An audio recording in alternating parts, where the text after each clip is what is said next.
it's Steph. Thanks for clicking. This is my second update to Pan Interrupted. It's the Supernatural Project Pan created by Jessica and Amanda. They created this years ago, but I just started a few months ago. Amanda has stopped panning or is on hiatus. Jessica is still working on this project and she is currently in season 6. The idea is you start all the way at season 1, episode 1, and as you progress through working on 6 items at a time, you pick a beauty item that is associated with each episode. And there's 300 and something episodes. So this is quite the endeavor. And I've made some progress. So we're going to go through the episodes that I was working on, and there will be some new ones rolling in. Season 1 episode was the pilot, as usual, and in this episode, Dean Winchester broke into his brother Sam's house and informed him that their father was on a hunting trip and went missing. And Sam understood what that meant, so while his girlfriend was still pretty confused, they jumped into Dean's car and they went out to Jericho, California, where their dad was last known to be. It turns out that their father had been hunting a ghost, and this particular ghost is known as a woman in white. And this ghost had been shunned by a lover. He had cheated on her. So now in her death, after ending her own life, she is haunting men who are also unfaithful to their women. Since the ghost is known as a woman in white, I just picked a white item. This is the Lord & Berry Silk Casual Kohl Liner in the shade white. I really like this eyeliner. It works great. It stays in my waterline as well as I would expect it to, and even though this is several years old, it's still just as creamy as when I got it. I can't say enough good things about it. Even though it was expensive, I really feel like it was worth it. At the last update, I had 3 uses. I've used it 4 more times for a total of 7. My goal is 15 uses for the 15 seasons of Supernatural, and I'm getting there. So I'm about halfway, and we'll see how much further I get before the next update. Season 1, episode 2 was called Wendigo. Sam and Dean Winchester pose as park rangers to help a brother and sister search for their lost sibling. The Winchesters believe he may have been taken by a Wendigo. If you're wondering what a Wendigo is, it is someone who decided to eat human flesh. Doing that gives you supernatural powers, but also you're no longer human, you're a Wendigo. So that's what they're hunting. It has superhuman speed and superhuman strength, and it's very difficult to catch. But in this episode, the sister of the missing individual recognized that Sam and Dean couldn't be park rangers because they went on this backpacking trip into the middle of nowhere with no supplies at all. So I decided to bring in something that I actually would take backpacking with me. This is the Everyday Humans Resting Beach Face Sunscreen Serum. It is a facial sunscreen. I do like it. I wish it were waterproof, but it is pretty good and it does feel hydrating and nourishing and not just protecting from the sun. So I like that about it. My goal is to finish it. Those marks are from previous projects. I had 2 uses before and I've used it 1 more time. Just 1. But that one time I used it, it was sputtering. So I think the end is very close. This actually expires in February. So hopefully I'll be able to get outside. I haven't been much. This weekend's still supposed to be very dreary and rainy, and I'm probably not going to be outside then either, but hopefully soon I'll be able to finish it off. Season 1, episode 3 was Dead in the Water, and I already met my goal there, so we're on to episode 4, which is Phantom Traveler. A friend of Dean's calls him up when a plane crashes under mysterious circumstances. Dean and Sam soon discover a flight attendant who was on the plane, but do not realize her full connection to the crash until they are on board another flight with her. And again, I have to give an honorary mention to Kittanning, Pennsylvania, which is where this episode allegedly takes place, because it's about 30 minutes from where I'm currently sitting. That doesn't really make sense because Kittanning does not have a commercial airport, and Sam and Dean definitely board a commercial plane in Kittanning somehow. And so, in honor of that, I decided to bring in something that TSA would let me bring on a plane. This is a duo from Pureology. It's a sample shampoo and conditioner. My goal is to finish them both. At the last update, the conditioner was already gone, so that was already a goal met, and I just had to work on the shampoo. And this is gone now too.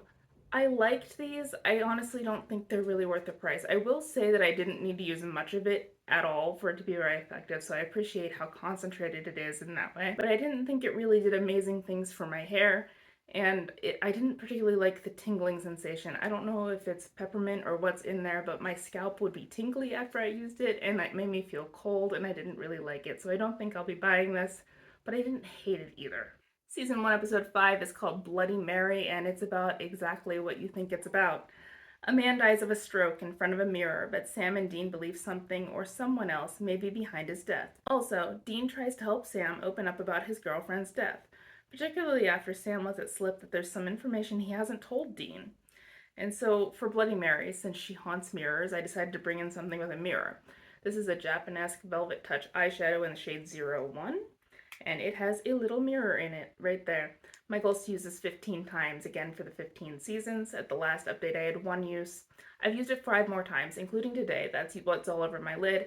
I usually use this as an inner corner or a brow bone highlight, but today it's just the only thing on my lid. I have 9 more uses to go. I still like it. It performs just fine. I'm happy with it despite its age, and I've got a nice big pan in there. Maybe someday I'll finish it, but it won't be in this project. In any case, Bloody Mary is staying in. Season 1, Episode 6 is called Skin. Sam's friend Zach is accused of murder, and Sam offers to help out by checking up on his sister Rebecca. She claims her brother could not have committed the murder because he was with her at the time of the murder, but all of the physical evidence points to Zach being at the scene of the crime. Could Zach have been in 2 places at the same time? Well, that's absolutely ridiculous. Of course he wasn't in 2 places at the same time. A shapeshifter had assumed Zach's form and committed the murder while disguised as Zach, clearly. And so since shapeshifters have to shed their skin to shift, and it's really gross, and they leave like a puddle of flesh and hair on the floor, and it's nasty, I'm going to shed my skin. And so this is the Intelligent Nutrients Micro Polish, and this is a facial exfoliant. I just recently cut into this. There is still product in there, but I do think I will have that done by the next update. I wouldn't repurchase this. It doesn't really cleanse you. I would prefer an exfoliant that was also a cleanser, and then it can just be one step. I also don't think it's scrubby enough. The particles in here are very round, so I don't think it scrubs all that well, and there's also not enough of them. It's kind of like a cream base to this, and then there's just too sparse particles in order to exfoliate properly, so I wouldn't buy another one, but I'm very close to being done. And then last time I had brought in episode 7, which is Hookman. Sam and Dean help a girl whose date became a victim of the Hookman, a famous urban legend that turns to be real in a small college town somewhere in Iowa. In order to save her and her father, the local minister, the brothers have to find the ghost's bones so they can destroy them. However, there's one tiny problem. They're in an unmarked grave. So in order to pick an item for this, I told my own little story to tie this in. A couple years ago, someone I went to church with once tried to tell me that I wasn't allowed to wear blue eyeshadow under the age of 40 because Christians aren't allowed to do that. She was vetoed by the elders, but I brought in a blue eyeshadow in honor of that occasion. This is my Lilo & Stitch Ohana palette, and these are the blues I was wearing that day. I picked the shade Surf's Up with a gold hit pan, and yep, I did that. I knew I was close, but I thought it was going to be something like 3 or 4 uses. I hit pan in just 1 use. And yep, in that 1 use, I did in fact wear it to church. So I had recently moved, and I had not yet worn blue eyeshadow to where I'm going to church now, but I am pleased to report that not only did I hit pan, my new congregation has passed the blue eyeshadow test. No one cares what color eyeshadow I have on. That blue honestly isn't all that sparkly. This wasn't an expensive palette in the first place, and it is pretty old, but I do like the shade of it. I am keeping it around, partially for sentimental value, but also because I really like this color story, honestly. But it's good enough for me, and it's staying in my collection. So that was 2 rollouts. We had Phantom Traveler with the shampoo and conditioner pair, and also Hookman with that eyeshadow having a pan in it now. So that's going to be 2 episodes that come in. The first one is Season 1, Episode 8, Bugs. Dean and Sam arrive in a town checking up on a report of a mysterious death and stop at a realtor's open house barbecue. Sam then meets the realtor's son Matt, who is fascinated with bugs. Soon the town is invaded by swarms of deadly bugs, and it looks like there may be no way out. And so this episode, I just went with the title. The title is Bugs, and I'm going to bring in my Laura Geller The Social Butterfly palette. Butterflies are in fact bugs, so I'm arguing that this fit. And I got this palette about a year ago. The plastic is still on it. I have not used it, and I'm going to fix that. So I'm going to be using this palette 15 times in order to roll it out of this project for the prompt Bugs. We have 6 eyeshadows in here, and their names are just like the suggested purpose of them. Base, lid, crease. There's also a blush and a highlighter. I don't care what I use in here, but as long as I use this palette 15 days, I'm counting it as a goal met whenever that happens. Season 1, Episode 9 was called Home. When Sam has nightmares of their old home, the brothers return to Lawrence, Kansas to investigate.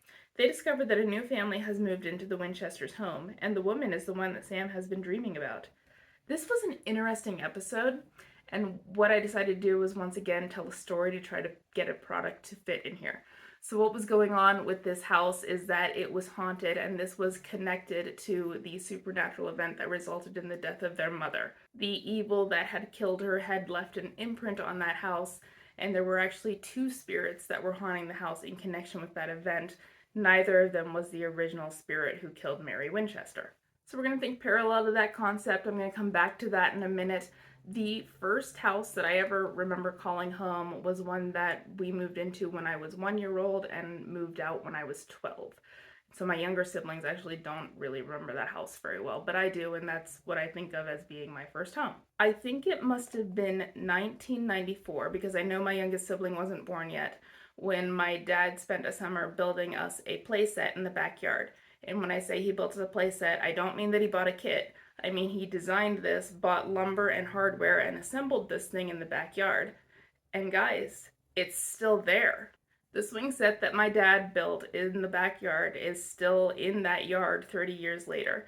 So even though that house has been owned by 2 other families since us, it's still there. And that means there's something else that's still there too. I remember the day that my dad and our neighbor poured the cement footings to hold the swing set in place so that it wouldn't move. And he and my mom had a little bit of an argument because my mom didn't want us to do this because it was dirty and blah, blah, blah. But my dad was pretty insistent. Me and my oldest brother put our handprints in the cement before it cured. So my handprint is still in that backyard. So since I left my hand imprint at my first home, and the Winchester's first home has an imprint left by the thing that killed their mom, I'm drawing a parallel there. And so I'm going to bring in the Ahava Smoothing Hand Cream for my handprint, and I'm going to finish this. That's where it is now, and we're going to see how long that takes me. This lives on my bedside table. It's too big to put in my purse. So that's where it is. I use it every night, and we'll see how long it takes me to finish it that way. So there's my update for next time. I think I can have 2 more rollouts. I'm hopefully going to be able to get outside enough for it to make sense for me to use this sunscreen, and then I can roll out Wendigo. And then I think I'm going to be able to finish this off for skin. So there's just not a whole lot in there, and now that I can see it, I think I can use it all. And also now that it's cut open, I'm not sure if it's going to dry out or not. We'll find out. But either way, I think it's going to be 2 next time. Wish me luck. Good luck with your projects, and I'll see you next month. Bye.